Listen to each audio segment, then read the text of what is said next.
போராட்டம் பண்ண அவருக்கு இந்த சர்க்காரை பற்றி தெரியும். சர்க்கார் வந்து சமூகத்துக்கு எதிராக என்னென்ன போராட்டம்லாம் பண்ணுது, என்னென்ன வந்து பண்ணுறாங்க அப்படின்ட்டு தெரிஞ்சுட்டு போராடுவோம். சிவகார்த்திகேயன் சர்க்கார் கிட்ட வேலை செய்வாங்க. ஆக்சுவலாக தெரியாது. அப்புறம் தெரிஞ்சுட்டு வந்து 2 பேரும் பொழுது கட்டுவாங்க. படம்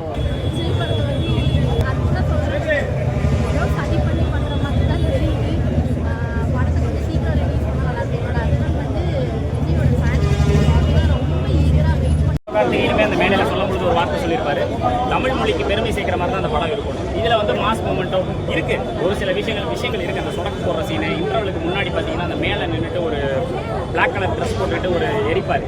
அந்த சீன்லாம் மாஸ் மூமெண்ட் தான். இவங்க கொண்டாடுற நீங்கள் எப்படி பார்க்குறீங்க? பீஸ்டாக இருக்கட்டும், நிறைய படங்கள் இருக்குது. ஹீரோடியனால நடுவிட படங்களும் இருக்குது, ஹிட்டான படங்களும் இருக்குது. ஓகே, ஸோ இந்த படத்தில் வந்து ஒரு 15 to 10 மினிட்ஸ் வரைக்குதா. பட் ஆனால் ஆஃப் இருக்கிறது கொஞ்சம் எக்ஸ்ட்ரா டைம் மாதிரி தெரியுது.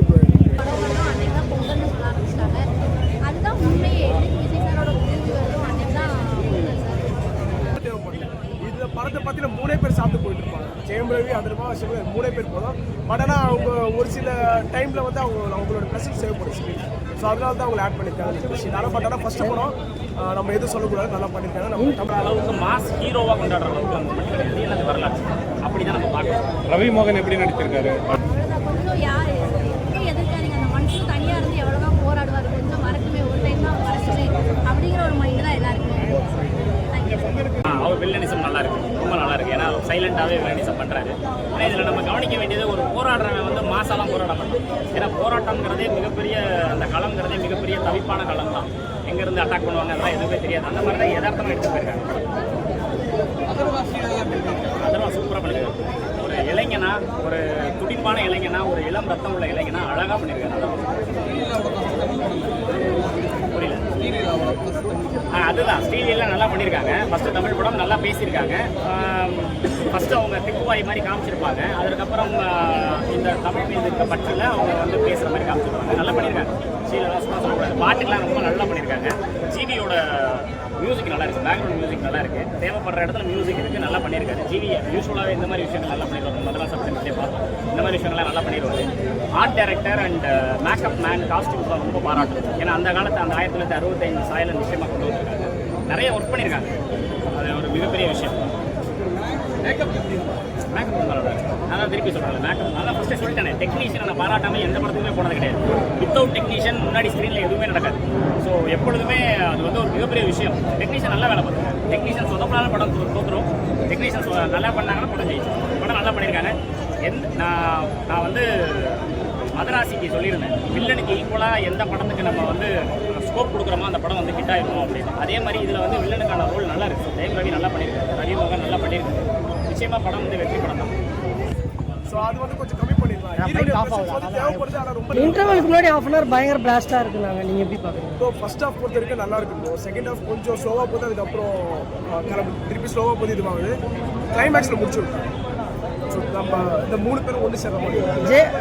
இது ரவி மோகன் அவர் இது கண்டிப்பாக தேவையா? இல்லை அவர் இல்லை, கதையை நீங்கள் சொல்ல முடியாது. ஒரு வில்லனாக நடிச்சிருக்காரு. ஆதிபகவன் படம் பார்த்துருக்கீங்களா? ஸோ அந்த படத்தில் திருநங்கையை அந்த ஒரு வில்லனிசம் பண்ணியிருப்பாங்க. அதுக்கு அடுத்து இந்த படத்தில் தான் நான் பார்த்தேன். சொல்ல முடியாது. இதுக்கப்புறம் அவர் வில்லனோட தேடலில் வரலாம். இல்லை அவர் கண்டிப்பாக தேவையா? இவர் இல்லைன்னா வேற யாராலும் பண்ணியிருக்கலான்னு இருக்கா? முடியாது ப்ரோ. அந்த பேஸ் வாய்ஸில் யாராலும் எடுக்க முடியாது. தலையால் எடுக்க முடியாது பேஸ் வாய்ஸ். அதுக்கப்புறம் நான் இவர்கிட்ட தான் அந்த பேஸ் வாய்ஸ் நான் பார்த்தேன். ஒரு மெச்சூரான ஒரு வில்லனாக ப்ளே பண்ணியிருக்கேன். அதரோட கேரக்டர் எப்படி இருக்கு? தம்பியா நடிச்சிருக்காரு. ஆக்சுவலாக அவருக்கு தான் வந்து சர்க்காரை பற்றி தெரியும் ஃபர்ஸ்ட். ஏன்னா காலேஜ் படிச்சுட்டு இருப்பாரு. அதுல இருந்தால் ஃபயர் ஆகுது கிளாஸில். ஓவராலாக படம் எப்படி இருக்குன்னு பொலிட்டிக்கல் பற்றி பேசியிருக்காங்க. அப்புறம் நம்ம தாய்மொழி தமிழை நம்ம மடிய விடக்கூடாது. அண்ட் சூரரை போட்டிருக்கப்புறம் சுதா கோகாருக்கு ஒரு சூப்பரான படமாக இருக்குது. கண்டிப்பாக இவ்வளோ நாள் எடுத்துக்கிட்டாங்களே, அது தேவைப்படுதா படத்துக்கு? கண்டிப்பாக ப்ரோ. படம் நல்லா ஓடும். இந்த பொங்கலுக்கே எல்லாம். ஏன்னா ஜனநாயகன் வரல. ஜனநாயகன் வந்து கதையை இங்கே வேற ஆகிட்டு. ஸோ இந்த பொங்கலுக்கு இந்த சிறை படம், இந்த 2 படங்கள்னா தான் மக்களோட வரவேற்பை பெற்று நல்லா ஓடணும். நாங்கள் விஷ் பண்ணுறோம்.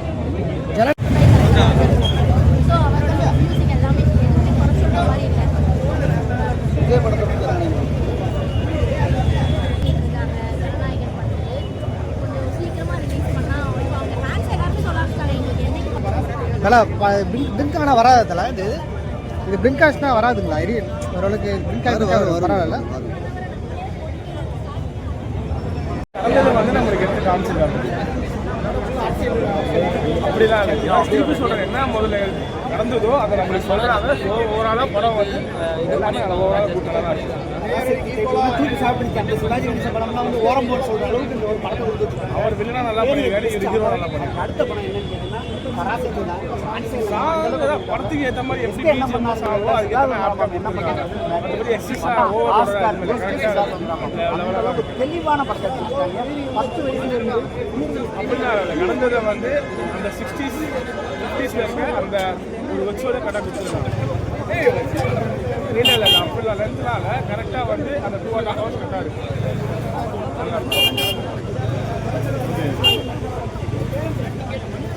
ரொம்ப சைக்கிள்